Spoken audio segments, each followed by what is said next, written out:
All right, so welcome everyone. It's nice to see you here today, joining in on our collaborative conversation on entryway refreshing of the entryway. We are pleased to have Rachel Martin Moss here with us. She has her own design company called Rachel by Design. She physically works down and around the Salem area, but it sounds like she really kind of specializes as well in like uh virtual visits and the sharing of ideas through that. Sounds like she'll also go out and shop with you if you would like that. Mm, But I do she's love got it. a lot of great ideas for us here today. I have told her over and over we are shopping on a dime. So I'm curious myself to see what she's going to share with us. So, without further ado, I'll turn it over to you, Rachel, and thank you for joining us today. Yeah, I'm happy to be here. Hello, everyone. Just to give you a little bit of my background, I've been in business for about 4 years now. I specialize not only in consultations, but in drafting. So you'll see my program as we go through this class and what I do when I have measurements. Consulting is more like hey, we're going to look through a video and I'm going to give you some advice. But if we're wanting full renders and stuff, I'd have to come out and measure the space. So that gets a little pricey, so we won't worry about that. But yeah, I'm happy to come and shop. Yeah, I love to just kind of put together a whole look in a shopping cart. I'm going to give you a few tips on online shopping. Because that is a very treacherous place to be these days. There's a lot of scams out there, and I'm going to help you kind of keep an eye out for those. Yeah, I specialize in many designs. I myself am a member of a Christian church, not the same one as you guys. So I'm going kind of off of my expertise with church, or my experiences with my church, but still Christian, still believe in the Bible and all that stuff. So hopefully we'll have some common ground there. Yeah, so I'm going to go over a few just basic talking points on how to make a space look warm and welcoming. I know that kind of the biggest problem we're all facing is it looking very utilitarian, very cold and sterile, and just feeling kind of like you're walking into a school or an office. And we want it to feel more like you're going into a second home. All right, I'm going to start with some of the examples. I was given two locations. I was only able to model one of them because I didn't have enough information to model the second one, but we will still talk about it. So I'm going to show you the first example we got, which is in Woodburn. So I'm going to go ahead and share my screen, and we're going to go over the before pictures, and then I'm going to show you what I did with it in my program.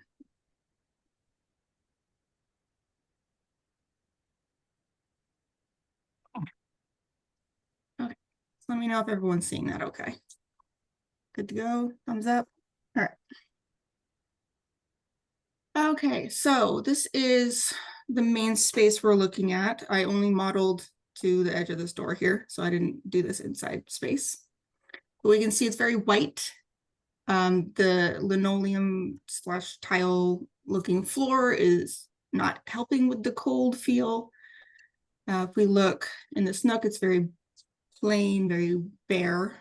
Nothing wrong with that, but we want to make it look inviting. There is a nice light. There's not like a million lights brightening us up. Honestly, the most basic thing you can do in any space is change the lighting. Like even in your own homes, like if you don't like your wall color, try changing the lighting. It's amazing what the color temperature of your lights can do to change a color.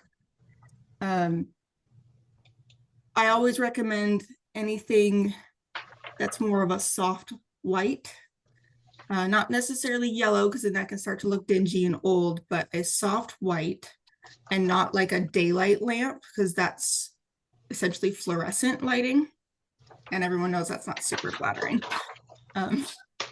So this light here is great. I can tell it's kind of a soft light, but then we are also fighting the natural light, which normally we love. But when you have so much of it, it can really wash out a space.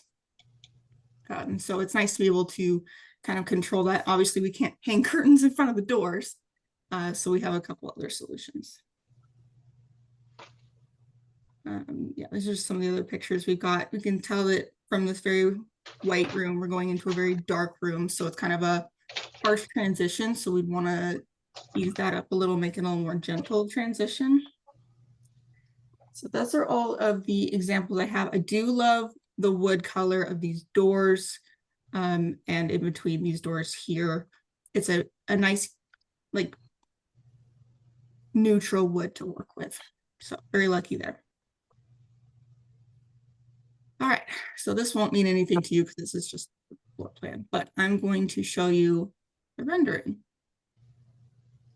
So it might be kind of a big difference. Now I went with a darker color because of all of that natural light. When you're fighting so much light, you want to balance that out with darker colors. That's what makes it feel cozy and warm. And we're dealing with warm tones playing off of that wood texture. I try to get the textures of the wood and the floor as close to the example as I could. So it should at least give you an idea. Another thing I noticed with the example images is these coat hooks.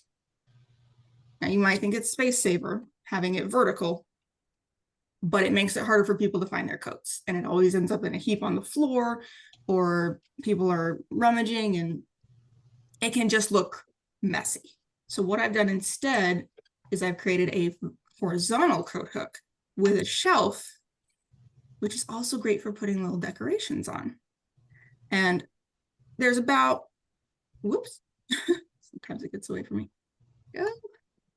There's about a foot gap here. I've centralized the chairs so that people can still get in here and get their coats, but I didn't go all the way to the corner because then people are really going to be squishing in to try and grab their coats. But this is about an arm's reach with a bit of getting in next to the chair.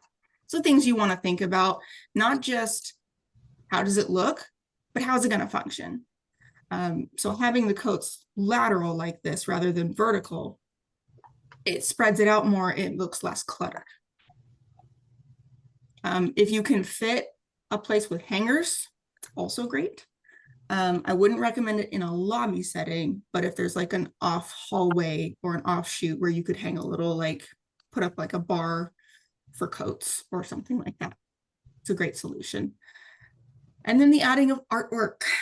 Artwork is your best friend. It's what people focus on, but it's also can be very calming. I chose this example photo because it's very neutral colors. It's just a very simple landscape. So there's no, I'm trying to think of how to put this. It's a safe picture for everyone to like. I don't really know any people who have been upset about a landscape. The other thing is I couldn't tell where the outlets were in this particular space, but this is something I want to mention. If you do have a space with an outlet, table lamps with that soft light, turn those on, immediate homey feel. It's cozy. People can sit here and chat. They can, I mean, these tables don't even need to be used, but sometimes they'll set their phone there. Like if they're waiting for church to start, or if they just want to chat with a friend for a little bit, maybe you've got a visitor and you just want to sit there and have a nice conversation. It's great. A little rug underneath to make it feel extra cozy. I didn't want to do too many rugs because we don't want to create a tripping hazard, so I just did these rugs in the corners here. More artwork, but you see I didn't go crazy with the artwork. Just nice big one in this area to make it a nice focal point. And then a few little ones here of some nature and a little vase. You can put, I mean, here's the thing that churches can get away with that homes can't. Old things look nice, vintage. I have, at my church, we have a table with a doily on it and it just works. which is great for if you're thrifting or going to antique stores. That sometimes the antique stores have cheaper things, but just anything that looks old and like in still good condition. You don't want something to look battered and beat up, and you want it all to be cohesive. But old things look great in churches. It makes people feel like, oh, this is a well-established place. This place has been doing this for a while. They know what they're doing. It's this weird psychological thing that people have when they walk into a space and they see it, especially a church, and they see old things. They're like, oh, this is an established place. Gotta play on that psychology a little bit. But I went with, even with the lighter wood doors, I went with darker toned furniture because of that contrast. If I got something that was too close to the doors but didn't quite match, it would look like an afterthought. It would seem like it didn't intend to go together. So if you have darker doors, you can still do dark furniture. But if you have lighter doors, do dark furniture, because we were trying to create that warmth. And dark wood is a lot easier to make look like it goes together than light woods and light woods. I would say if you have a dark wood door and you're doing furniture, do something painted. If you want to go lighter, do not do a wood tone, because again, it'll look off with dark doors and light furniture. I don't know why it's a double standard. That's just how it works. But if you want to do lighter furniture, do something painted, and never stark white. We're going to avoid bright white tones. If we want to do white, we can do a cream, an off-white, an ivory, things like that. Then we've got plant. These fixed windows are great for putting plants in front of, because that's the first thing that people are going to see when they walk in, especially if it's a Christmas tree. It's not going to get in the way because the walking path is along here. And I think this is just like a utility closet. It seems pretty small in the plan, so I'm going to assume it's not accessed very often, but even if it was, this plant is still not in the way. Yeah, it's actually the church office. Oh, okay. That explains why the door opened the way it did. Like the plans that have, okay. We got, yes, so even in that case, you can see that the walking area, it's got this one little radius here that doesn't get in the way. So you can fill that space with a decoration, a plant. And I'll give you some ideas on where to find big plants for cheap and how to make them look really nice. Same thing on this side. You can do the same thing. If you want to be symmetrical, that works too. You can, here, I'll show you. You grab this plant. Copy here. Do it over here. That looks great too. A little symmetrical plant going on. The nice thing about design is a lot of people tend to want to go symmetrical, and in places that works great. Like you can tell I went very symmetrical in this area here, but asymmetry is also a thing. Think about like photo walls. When people have those collages up, it's not always this perfectly symmetrical framing. Sometimes they have a bigger picture here with a few smaller pictures here. It's all about balance. It's a trickier one to pull off, and if you want my help with that, I'm happy to help you. But symmetry is great. It doesn't have to be symmetrical if you feel like you can pull it off. I think that's all I have about this space. I will also give you some good resources for rugs that are fairly inexpensive. Also ruggable is an option because they're machine washable, which is nice. Cleanliness is another big important thing in churches. I personally, with this dark color, thought that the blue accented it very well. I tried my best to match the blue in the pictures. So I wanted to use some furniture you guys already had in this example to show you that you can coordinate around what you already have. However, I'm going to show you in the next example what you can do if they don't coordinate, but you don't want to get rid of them. I do want to open up real quick before we move on to the next example, if anyone had any questions about this space. Yeah, let's do that. Anybody have any comments, questions in particular? I know I'm thinking, I see that you got rid of the blue entryway mats. Oh, I just didn't put them in because I didn't have a model for it. Yeah. Those would So- be in here. Yeah. Or people would maybe move those to the outside of the doors, so people are cleaning off their shoes then before they actually enter the space? Don't know. With the weather we have, I wouldn't recommend it. I'd leave them inside. Okay. And they won't really affect the space that much. In the examples I show you, I have a few examples of what my church does, and we leave them inside, but it still works. You know, it's nice that they're black.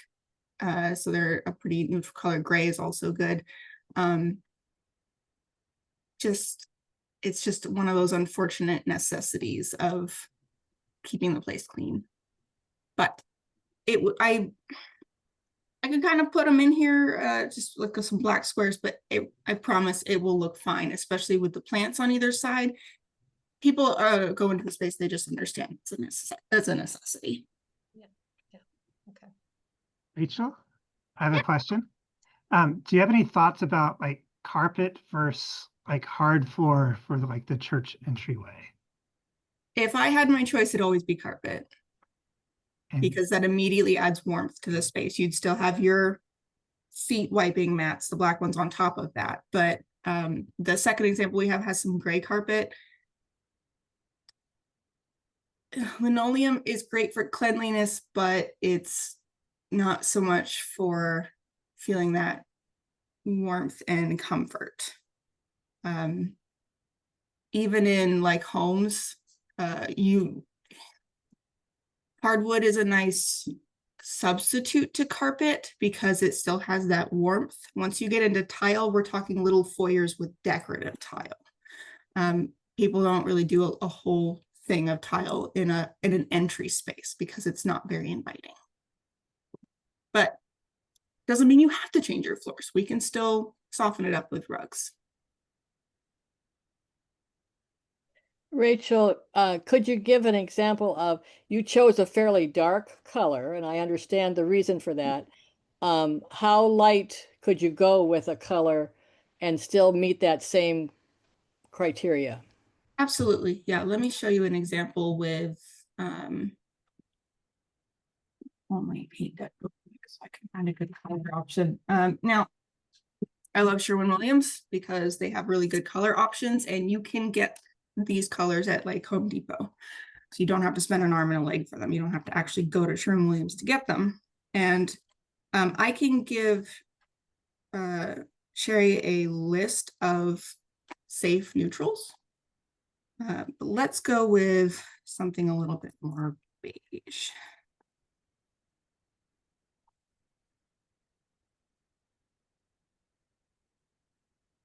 Okay, here's a good example.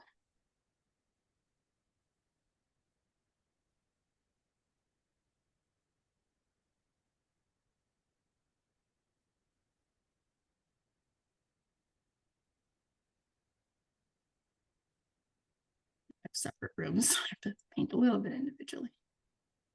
Okay, so this is a color called rice green. Yeah.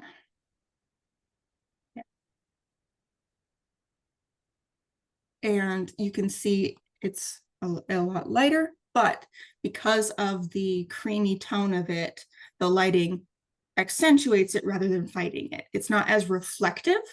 So I would definitely go with, if you're doing paint, don't ever go with full satin or full gloss. Sorry, got that backwards. You want to go with a satin or a semi-satin because we're trying to minimize that glare.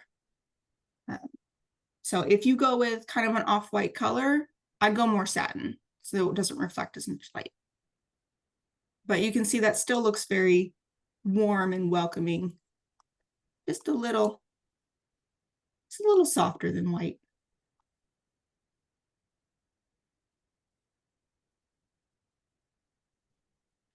that answer Are your there any question? other questions before we move on?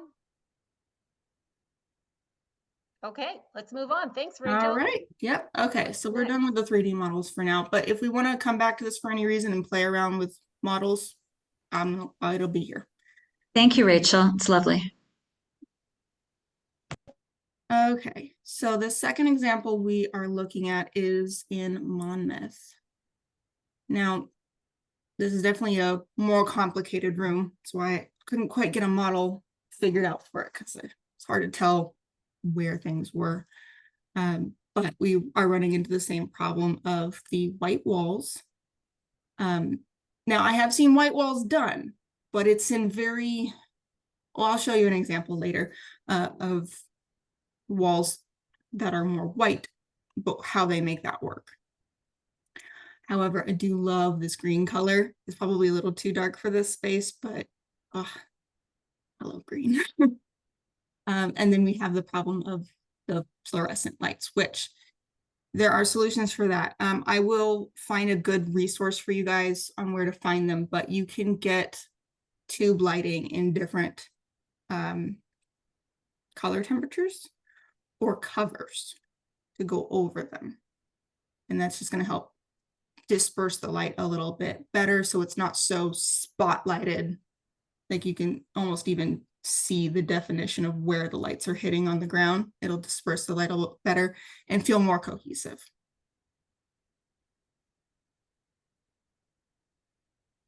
Excuse me. Yeah, so we've got a little bit of that green over here too. And I think the biggest problem we're seeing with this space is it's too cluttered. I understand there's places for information, there's bulletin boards, but we can cut back on that a little and just make it a more all-in-one space. Love the chairs and the table, it's my favorite. The chairs are looking a little old. However, we can add slip covers.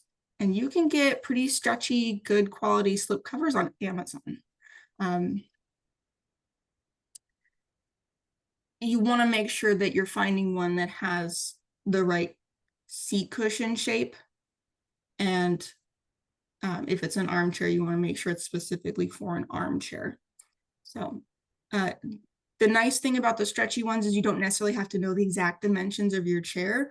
That's why it's cheaper, because it's more universal. And always go, if you're not sure which size to get, always go a little smaller.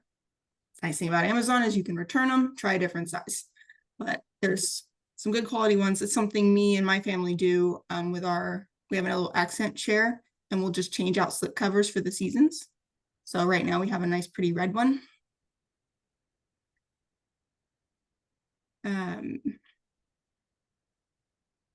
I think that this space is great and can be utilized as a good information spot. Instead of a display area, you could do the bulletin board here. You could have pamphlets on the counter. You could have your little pamphlet rack thing. Just kind of making it an all-in-one space. Have all the information in one spot. So people aren't like, okay, well, I see this on the bulletin board, but I want to know about this. Where in the room is that? They're not having to search the whole room to find all the information that they want. I don't know if this is the front entrance. I thought I saw another entrance, but if it is the main entrance, it's also a very great spot for that. I think I saw another. Yes, there are two main entrances. Okay. Yeah, so that's a good spot for it. You could, if you have two main entrances, you could do two information spots. You would just want to make sure it's the same information repeated. Love the coat rack. That's great. We can do some prettier signs. Those are really easy to find these days. I would avoid Etsy. A lot of people want to go to Etsy for those homemade looking pretty signs. There are a lot of scammers these days on Etsy and a lot of AI artists, and it's just too complicated to search that anymore. So if you have a creative person in your church that'd be willing to make one, that's ideal. But I will explain how to spot, like if you want to go on Amazon and look for a cute sign, ways to ensure you're going to get what you're going to get. And that's the other thing is with Amazon, it's much easier to do returns. If you do get something that was not what you wanted, Amazon protects you from that by ensuring that you can, like, you want to make sure it has the return policy on it.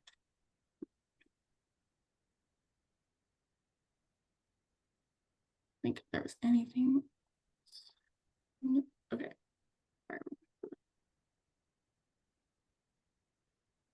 Okay.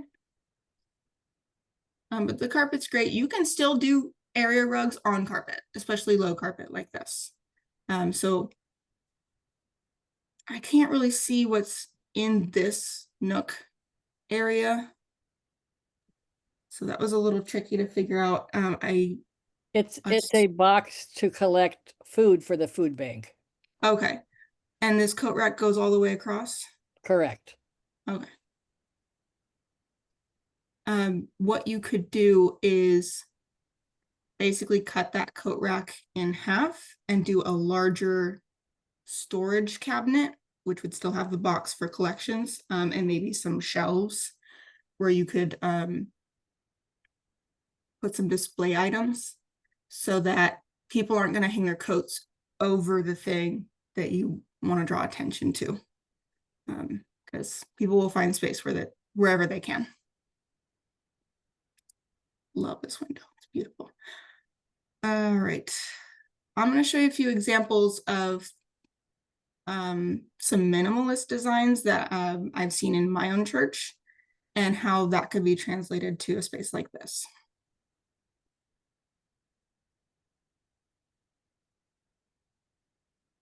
All right, so here's the example of the white walls I was talking about. You can see that it's actually a brick. So the white has a texture and the lighting is very soft. So you can get away with brighter walls with softer lighting.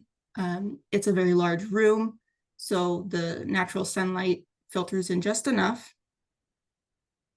But anywhere they've got these dark corners, they just have these designated areas of sitting. The reason it's so open, I don't know if you guys have this happen in your church, but after we're done with our main sacrament meeting, people like to stand around in the halls and chat. And it can be hard for people to get around them. So having a nice open, empty space allows for those conversations to happen while people can still walk through there.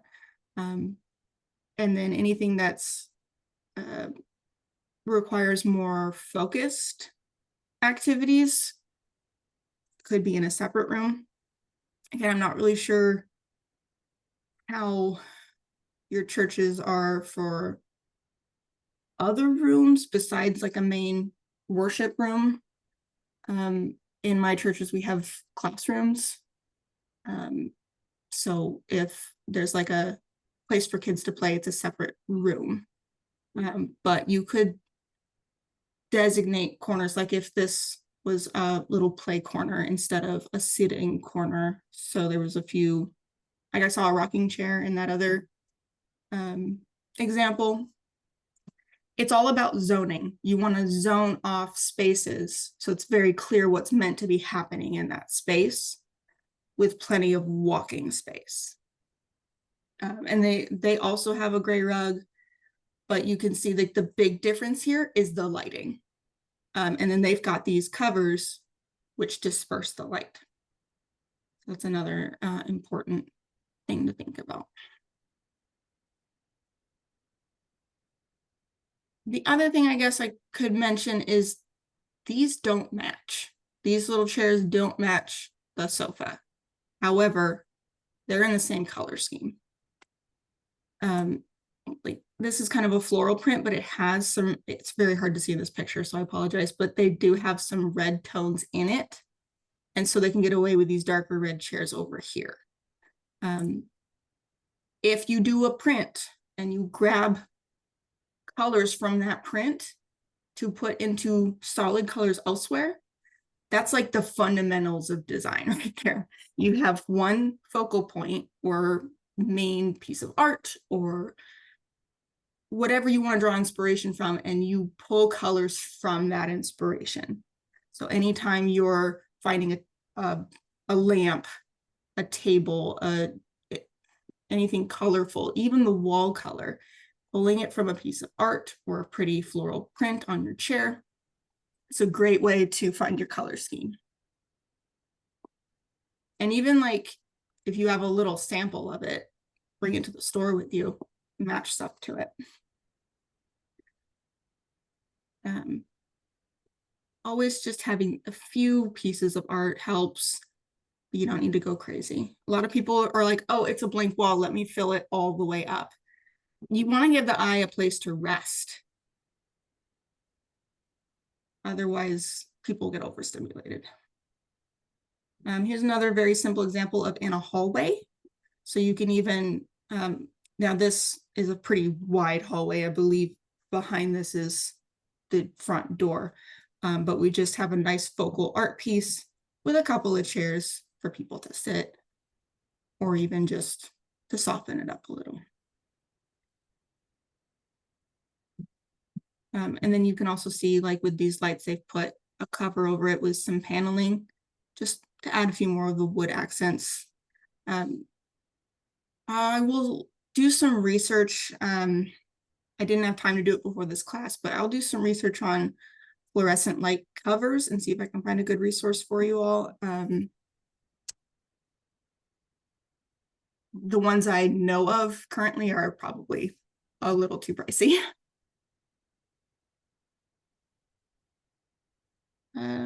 Here's an idea I had I found this on Pinterest for holding name tags.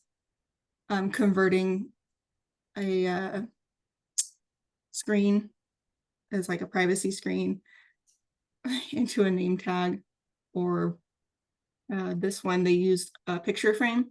Now they did strings. I wouldn't do that. I'd just maybe keep the back in, cover it with fabric and strips of fabric. So you could put the name tag on little strips of fabric, but you add a nice antique looking frame to anything and it's immediately going to be elevated.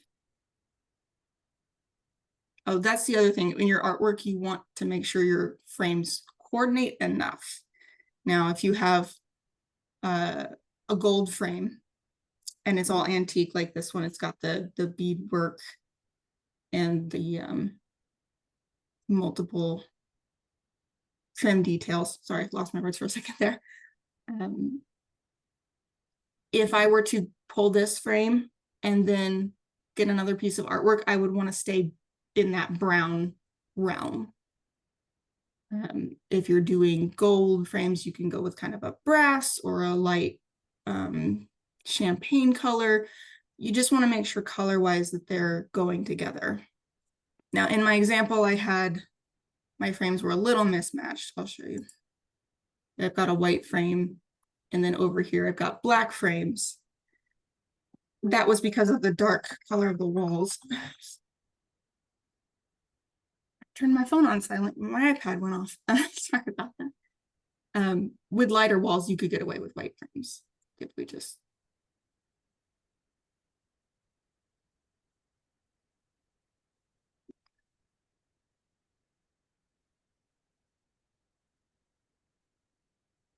White and black can go together with these really dark walls. That's an option.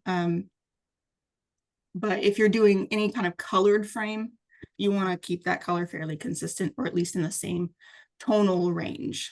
And what I mean by tonal range is just like if you take a color and add white or black to it. Oh my gosh.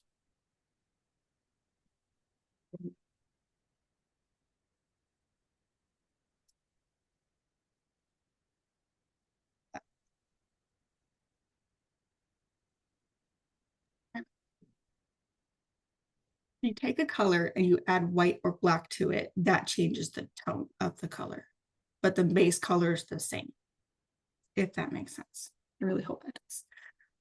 And then here's one other example. You can see these quite floral prints, but we've got a plant here, the gold frame, the other thing is a lot of my churches have this wainscoting. That's another great way to kind of break up the white in a room. I wouldn't recommend doing it the same way they did because it's this horrible cork feeling wall, but you can get some pretty good, like if you just get a piece of trim and put it along there and then paint underneath it a different color, cheap wainscoting. And then all you have to do is buy the trim. Have you get wood trim, or you can even get primed trim that you can paint a coordinating color, or just white. Like if you have a cream and then a white trim and then a color underneath, or match the color underneath. So if this was, say, a really dark forest green, you do the trim forest green and the color underneath forest green. That way it all looks like one piece, but it's just paint. It's a really nice little DIY trick. And then if you want to add panels, you just take some trim and evenly space it vertically. You can get a lot of really cheap trim at a local hardware store, or even Lowe's, Home Depot. They have a lot of sticks that are just simple little rectangular shaped. I wouldn't go too fancy with it if you're just gonna do paint. Especially for the paneling, just do little strips of a flat trim, and then you get a little fancy with the transitioning one if you really want to, or if you feel confident. All right, let me give you some advice on online shopping. I'm going to open an example. Rachel, can I ask you a question before you move on? Oh, absolutely. Sorry, I got excited. If you go back to the Monmouth one, Yeah. you just hit right there. So Yeah. the table there Mhm. is a result of COVID, and there still seem to be people who really want the those components of masks and so forth. And Sure. are there ideas of how to deal with some of that kind of practical things that need to be available? Yeah, And in fact, in my first example, you can see they have a little Germex station. You could easily put like a little table next to that with some masks, or a wall hanging mask dispenser, and make it fairly, I mean, it's conspicuous enough because it's a black stand that people can see it, but it's also, the eyes will just pass over it because they're like, oh, I've registered that that's there and I'm going to move on. So it won't break up the design too much. So I would just maybe just minimalize it a bit. Instead of having a big bright table in the middle of the room, maybe a little station right here, hand wash station with a little table with some face masks and whatever else people are needing for cleanliness. And if you want to draw more attention to it, you can put the masks in a bright box. Like if you wanted to do a bright orange print, cute box DIY thing where the masks come out of like a tissue box, but it's for masks, to draw the eye. But I feel like if people are really wanting that, they're going to look for it. So it's not like you're going to be hiding it. Does that answer your question? Okay. Any other questions before I move on?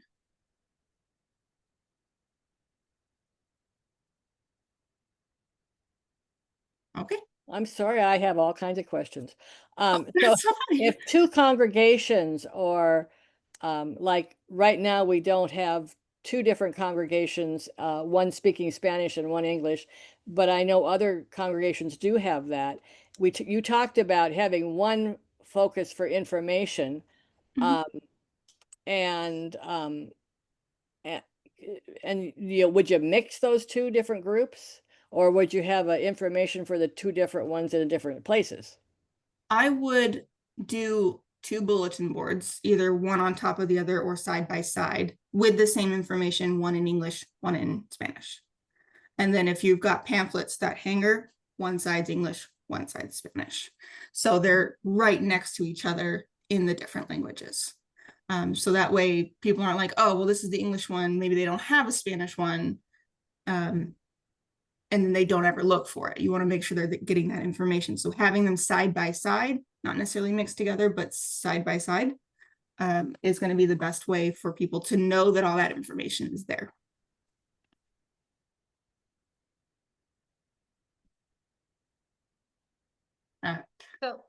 So I do want to bring to our attention that we have about, well, maybe about 20 minutes of scheduled time. If we come up on the noon or the 1 o'clock hour and you need to leave, feel free to just go ahead and leave the meeting. But otherwise, we'll just carry on until everyone's questions are answered. So back to you, Rachel. Yep, I'm just going to show you this real quick kind of tour of Amazon as an example, and then we'll open it up to discussion, questions, anything like that. All right. I share my Amazon with a lot of people, so if you see weird stuff on here, don't judge me. I'm kidding. All right, let's search for a side table. All right, here's a cute one. Now, obviously, first thing you're going to look at is reviews, which are okay.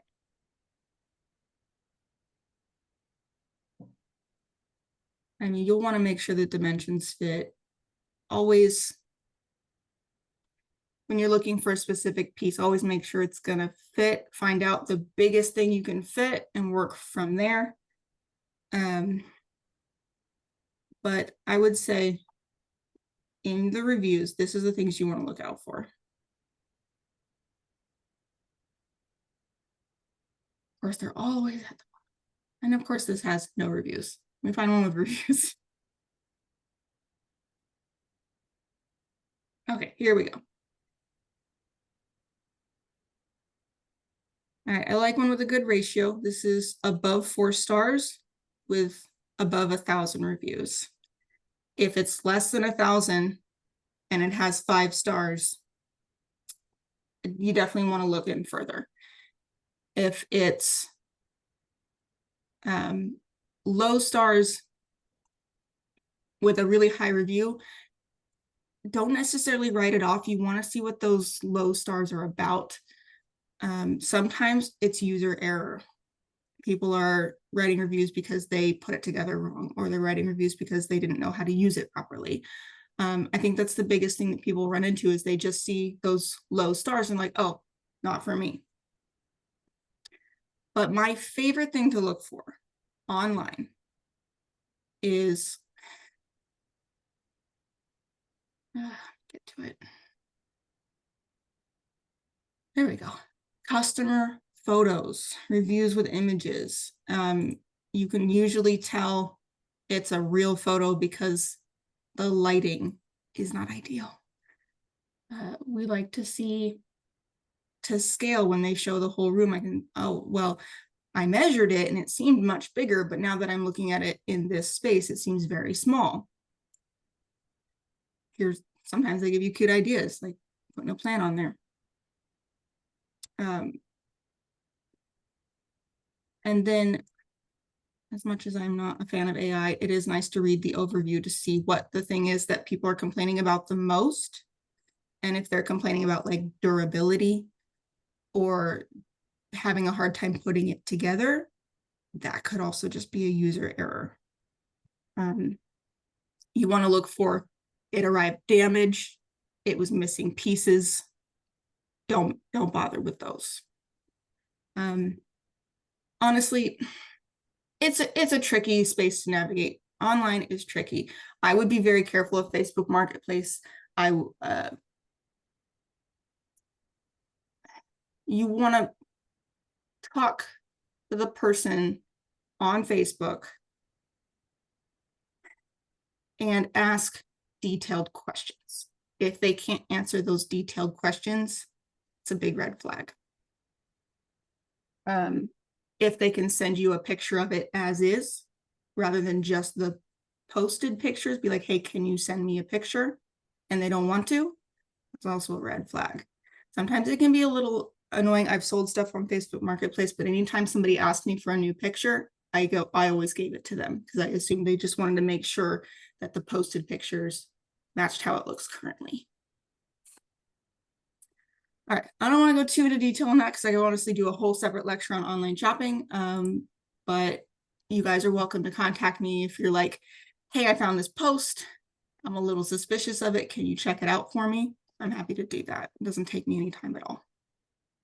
Just unless you flood me with it. I might have to be like, oh, I'll get to it eventually. All right, I think that's the last of what I had prepared. So I know that took a little longer than I anticipated, but please ask any questions or share your ideas.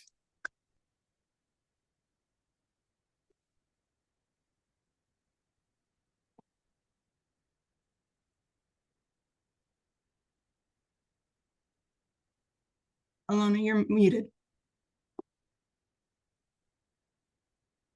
Okay.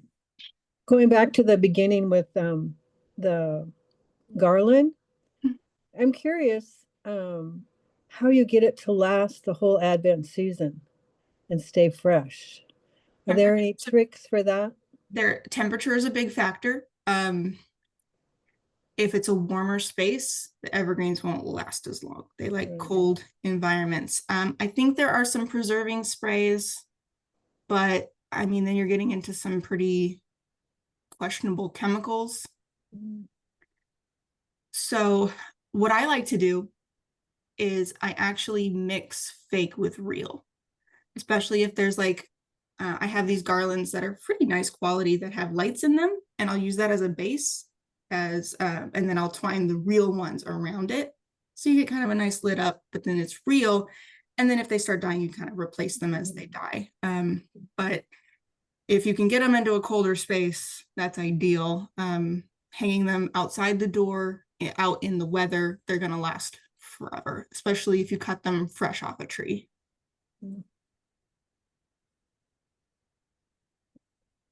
I had a question. You mentioned earlier that you have a trick to make fake plants look better than when you take it from the store. Right. Yes. So typically plants, and I do want to say, check out Hobby Lobby's weekly sales. They have a week where they do half off plants, and they've got some really nice trees and bigger plants that are great. But what you do is they're always going to come in these like black pots that they're done in. Get a pretty pot, put it in there, get some of that floral moss. It's real moss, it's dried. You can get a whole big bag of, I think you can even get them at the dollar store. And then you lay that on top of their little fake foamy, whatever they have the tree set in, and it just makes it look like it's growing right out of the ground.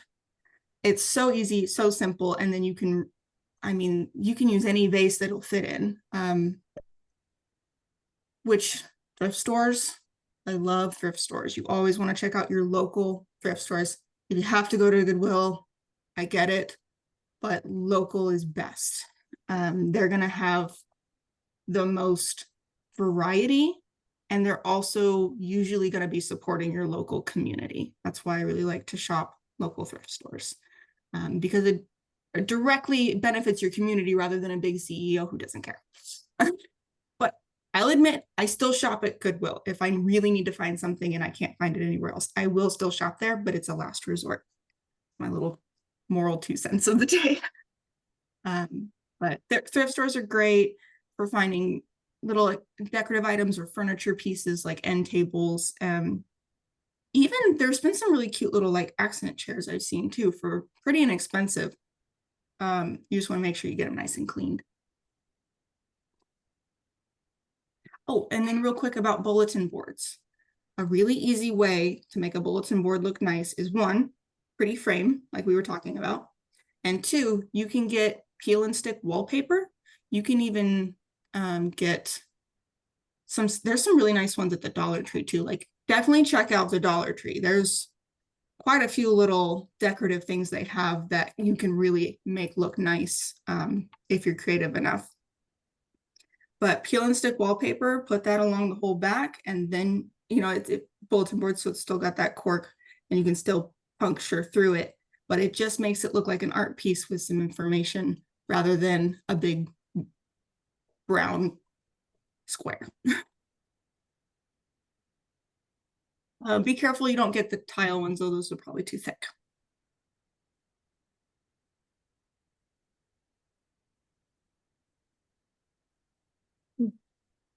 What's your favorite website for inspiration? Or do I you just usually go Google to, something? yeah, I mean, I do Pinterest. Honestly, a lot of my inspiration comes from HGTV. Me and my mom like to watch house flipping shows and stuff, and that gives me a lot of good ideas. Just there was this show I loved. It was called Design on a Dime, and they had these great methods for using the slip covers, creating your own artwork, dip dyeing curtains just to give them that ombre look, just taking things really cheap and making them look really expensive.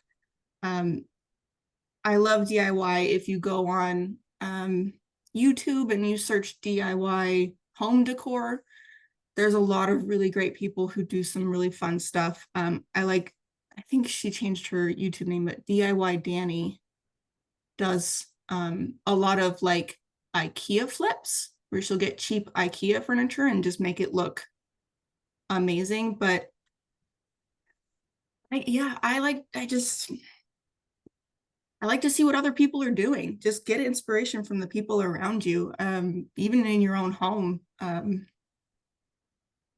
or other people's homes. Just always kind of keep an eye out for it, I guess.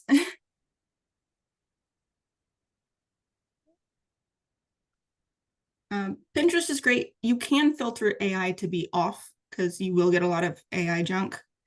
And it's so full of ads these days. So I wish it was the way it used to be. It's a little hard to navigate these days. So if you go through that, don't shop on that site. And if you see something that looks really nice and it is AI, just use it as inspiration. Maybe you can find something similar. And inspiration doesn't mean carbon copy. It means I kind of like the vibe that this gives off and I want to recreate that vibe. No problem, Gail.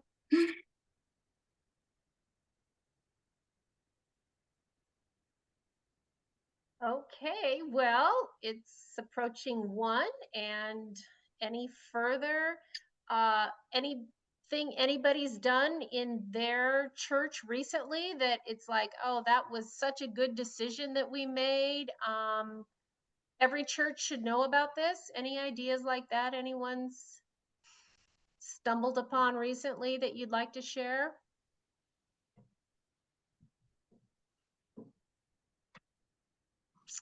Well, we had one thing that we're doing up at the Aurora Church, and that is that we have a very, very small narthex and one bulletin board, and we're turning that into our fall campaign graphic. And so it's, if we put the mitten tree where everybody puts mittens and gloves and hats and scarves, to donate, if we put the mitten tree in the narthex, then you can't see the campaign bulletin board. So this year the mitten tree will go in the fellowship hall. And I don't think it's ever been there, but it was just people thinking about, all right, how can we use the space that we have? Gotcha. I like listening for we've never done it before and figuring out if what the reason was that we've never done it before, because mittens in the fellowship hall means they see it more during coffee and cookie time, for crying out loud. There was a wonderful elder many years ago, now gone to glory, Gail Grimes at Smith, and she said, "We've always done it before. That in the history of the church, somebody has done this." We went through a campaign to get rid of unneeded bulletin boards. We have a lot, too many hallways and too many open spaces, and also a lot of traffic space. And each committee had historically had their own bulletin board, and we did not I wouldn't call it a purge, but asking each committee, how are you utilizing your board? Is it really effective? And by and large, I mean, we cleared and opened up so many walls, and now it's more focused on the one that may remain where there were 4 before. So it drew intentional attention, and they keep it up to date. And that's the other thing, is kind of having a bulletin board monitor that really makes sure that stuff gets off of it that is necessary. We also had donation bins and kind of went through with fresh eyes, looking at what is looking old and weary and overused. And we bought like a large storage chest that you might put out on your patio for yard furniture, for whatever. And it was white and it was inviting and it had some architectural elements to it and simple, but it was just a whole difference of something sitting there.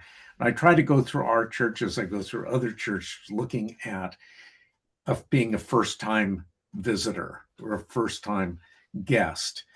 And I obviously do that in other churches, but with our church, you kind of have to do that to say, wow, that really is not, that's just been there too long, or that's just getting a little weary. So like you were saying, Rachel, I think just refreshing things and making sure that furniture is welcome to sit on, rather than it's so worn out I don't think I'd ever get out of it. So thank you for your bringing several things to our attention. And you'd be amazed what a coat of paint can do to a piece of furniture. We recently changed our wall colors. It was a standard color that was used forever, and it looked like it had been on the walls forever. And so we went to a lighter shade with help of a consultant, because we do have a lot of inside hallways, and trying to keep them fresh looking. And also we changed all of our light fixtures in our hallways, and it didn't take a lot of money. No, honestly, just replacing light fixtures can elevate a space immensely. And you can get some pretty nice and expensive ones at Home Depot. Exactly. Lowe's. That's probably the best way you're going to get inexpensive but still good enough quality. The other thing is Home Goods is your best friend. They have so many options for accent decor.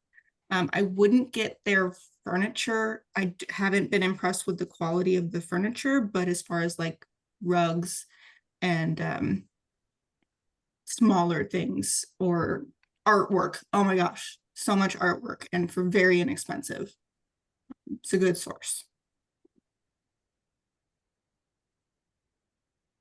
I might also just take this opportunity to mention that if you're ever cleaning out a space and you have something that you need to rehome, we do our Lazarus list, and we would share that with the rest of the presbytery, and maybe we could find a home for your bulletin boards that you just removed, David, or yeah.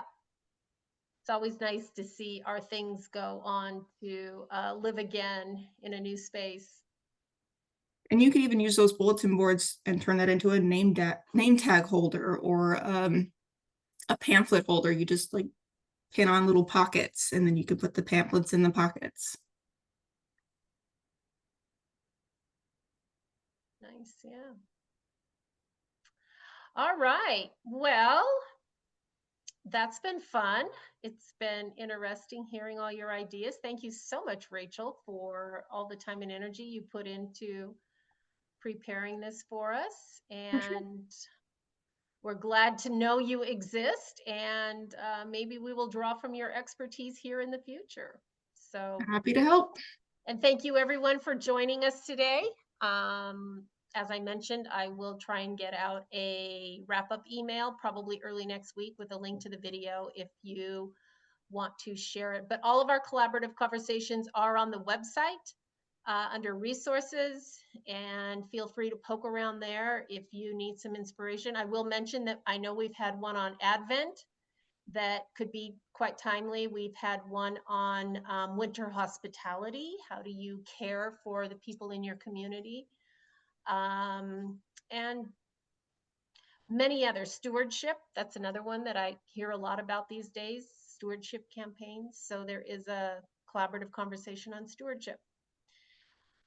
And I guess we'll leave it there. But thanks again, everyone. And we'll see you on the next conversation, whenever that might be in 2026. So carry on and do good work.